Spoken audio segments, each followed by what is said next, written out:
ನಮಸ್ಕಾರ. ನನ್ನ ಹೆಸರು ಡಾಕ್ಟರ್ ಸೀತವ್ವ ದುಂಡಪ್ಪ ಸರ್. ನಾವು ಮಾಸ್ ಸಂಸ್ಥೆ ಬೆಳಗಾವಿ, ಮಾಸ್ ಅಂದ್ರೆ ಮಹಿಳಾ ಅಭಿವೃದ್ಧಿ ಮತ್ತು ಸಂರಕ್ಷಣಾ ಸಂಸ್ಥೆ. ಈ ಸಂಸ್ಥೆದಾಗ ಚೀಫ್ ಎಕ್ಸಿಕ್ಯೂಟಿವ್ ಆಫೀಸರ್ ಅಂತ ಕೆಲಸ ಮಾಡ್ತಾ ಇದ್ದೀವಿ. ನಾವು ಸುಮಾರು 29 ವರ್ಷ ಆಯ್ತು ನಮ್ಮ ಸಂಸ್ಥೆ ಸ್ಟಾರ್ಟ್ ಆಗಿದೆ. 1997ನೇ ಸೆಪ್ಟೆಂಬರ್ ತಿಂಗಳಾಗ ಈ ಸಂಸ್ಥೆ ಸ್ಟಾರ್ಟ್ ಆಗೋದು ಮಾಡಿದ ಉದ್ದೇಶ ಏನಂತಂದ್ರೆ ದೇವದಾಸಿ ಪದ್ಧತಿ ನಮ್ಮ ಬೆಳಗಾವಿ ಜಿಲ್ಲಾದಲ್ಲಿ ಐತೆ. ಆ ಪದ್ಧತಿ ಹೊಳಿ ಬರಬಾರ್ದು ಮತ್ತು ಬಡತನ ರೇಖೆಯಲ್ಲಿರುವಂತಹ ಜನರನ್ನ ಆರ್ಥಿಕವಾಗಿ, ಸಾಮಾಜಿಕವಾಗಿ ಮತ್ತು ಶೈಕ್ಷಣಿಕವಾಗಿ ಬಲವರ್ಧನೆ ಮಾಡಬೇಕು. ಜೊತೆಗೆ ಬಾಲ್ಯವಾಗಬಾರ್ದು, ಬಾಲ ಕಾರ್ಮಿಕ ಆಗಬಾರ್ದು ಮತ್ತು ಸಣ್ಣ ಮಕ್ಕಳ ಸಾಗಾಣಿಕೆ ಆಗಬಾರ್ದು ಅನ್ನೋದು ನಮ್ಮ ಸಂಸ್ಥೆ ಉದ್ದೇಶ.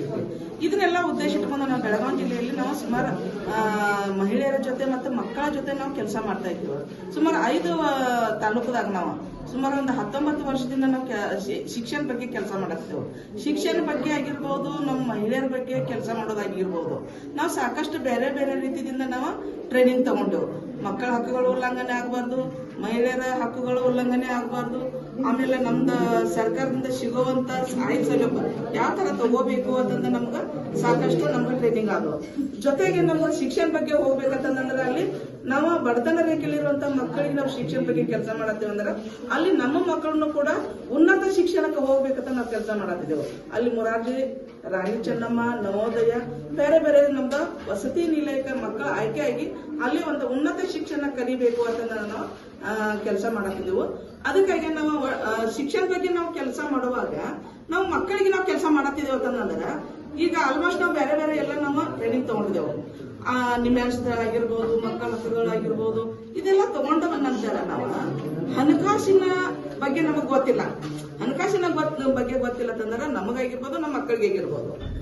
ಈಗಿನ ದಿನಮಾನದಾಗ ದುಡ್ಡು ಸಂಪಾದನೆ ಮಾಡಬೇಕು ಅಂತಂದ್ರ ಯಾವ ತರ ಸಂಪಾದನೆ ಮಾಡ್ಬೇಕು ಅನ್ನೋ ಒಂದ್ ಸ್ವಲ್ಪ ದೊಡ್ಡವರಿಗೆ ಗೊತ್ತಿರ್ತೈತೆ. ಆದ್ರೆ ಮಕ್ಕಳಿಗೆ ಏನೋ ಗೊತ್ತಿರಂಗಿಲ್ಲ.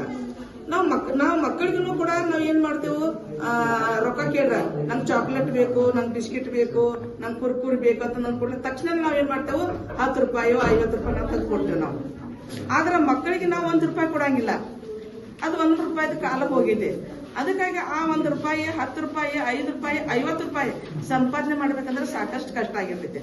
ಆ ಒಂದು ದುಡ್ಡನ್ನ, ಹಣವನ್ನ ನಾವು ಹೆಂಗ್ ಸಂಪಾದನೆ ಮಾಡ್ಬೇಕು ಮಕ್ಕಳಿಗೆ ನಾವು ಹೇಳ್ಕೊಡ್ಬೇಕು. ಮೊದಲ ಈಗ ಮಕ್ಕಳ ಬಗ್ಗೆ ಕೆಲಸ ಮಾಡತ್ತೇವಲ್ಲ ನಾವು 5 ತಾಲೂಕದಾಗ, ನಾವು ಮಕ್ಕಳಿಗೆ ಹೇಳ್ಕೊಡ್ಬೇಕ. ಆ ಒಂದು 5 ರೂಪಾಯಿ ನಾವು ಸಂಪಾದನೆ ಮಾಡ್ಬೇಕಾದ್ರ, 10 ರೂಪಾಯಿ ನಾವು ಸಂಪಾದನೆ ಮಾಡ್ಬೇಕಾದ್ರ ಏನೆಲ್ಲ ಕಷ್ಟ ಆಗಿರ್ತೈತಿ. ನಂತರ ಆ ಸಂಪಾದನೆ ಮಾಡಿದಂತ ದುಡ್ಡು ನಾವು ಯಾವ ತರ ನಾವು ಖರ್ಚು ಮಾಡ್ಬೇಕು.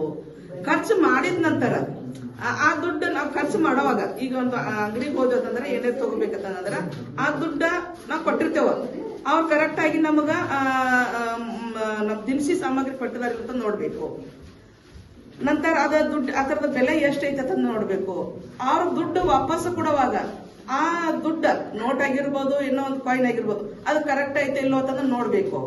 ನೋಡ್ಬೇಕಂತಂದ್ರೆ ನಾವು ಮಕ್ಕಳಿಗೆ ಮೊದಲು ನಾವು ಹೇಳ್ಕೊಡ್ಬೇಕು ಅಂತಂದ. ಇದೆಲ್ಲ ಹೇಳ್ಕೊಡ್ಬೇಕಂದ್ರೆ ಇದ್ರ ಬಗ್ಗೆ ನಮಗೆ ಏನೇನೋ ಗೊತ್ತಿರ್ಲಿಲ್ಲ. ಸುಮಾರು ನಮಗ ಇವತ್ತಿಗೆ 3 ದಿನ ಆಯ್ತು.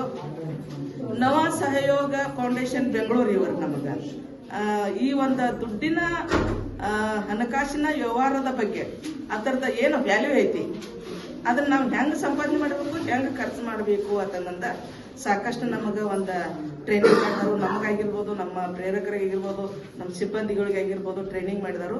ನಿಜವಾಗಿ ಹೇಳ್ಬೇಕಂದ್ರೆ ಅವ್ರಿಗೆ ನಾವು ಎಷ್ಟು ಥ್ಯಾಂಕ್ಸ್ ಹೇಳಿದ್ರು ಸಾಕಾಗಂಗಿಲ್ಲ ಅಂತಂದ. ಯಾಕಂತಂದ್ರೆ ಈ ಒಂದು ನಾವು ಒಂದು ಟ್ರೈನಿಂಗ್ ತಗೋಬೇಕಂದ್ರ ನಾವು ದುಡ್ಡು ಕೊಟ್ಟು ಕಲಿಬೇಕಾಗಿತ್ತು. ಆದ್ರೆ ನಮ್ಗ ನವ ಸಹಯೋಗ ಫೌಂಡೇಶನ್ದಾಗ ನಮ್ಗೆ ಫ್ರೀಯಾಗಿ ನಮಗೆ ಕರ್ಸಾಕ್ತಾರ. ಅದಕ್ಕೆ ನಾವು ಇದನ್ನ ಒಂದು ಸದುಪಯೋಗ ಪಡ್ಕೊಂಡ ನಾವು ಮಕ್ಕಳಿಗೂ ಕೂಡ ನಾವು ಹೇಳ್ತೀವಿ ಅಂತಂದ ಹೇಳಕ್ ಇಷ್ಟಪಡ್ತೇನೆ. ಅದಕ್ಕಾಗಿ ಎಲ್ಲ ನಮ್ಮ ನವ ಸಹಯೋಗ ಫೌಂಡೇಶನ್ ಎಲ್ಲ ಸಿಬ್ಬಂದಿ ವರ್ಗದವರಿಗೆ ನನ್ನ ಪರವಾಗಿ ಹಾಗೂ ಮಾಸ್ ಸಂಸ್ಥೆ ಪರವಾಗಿ ಎಲ್ಲ ಸಿಬ್ಬಂದಿಗಳ ಪರವಾಗಿ ತುಂಬ ಹೃದಯದ ಧನ್ಯವಾದಗಳನ್ನು ಅರ್ಪಿಸುತ್ತೇನೆ. ಜೈ ಹಿಂದ್, ಜೈ ಕರ್ನಾಟಕ ಮಾತೆ.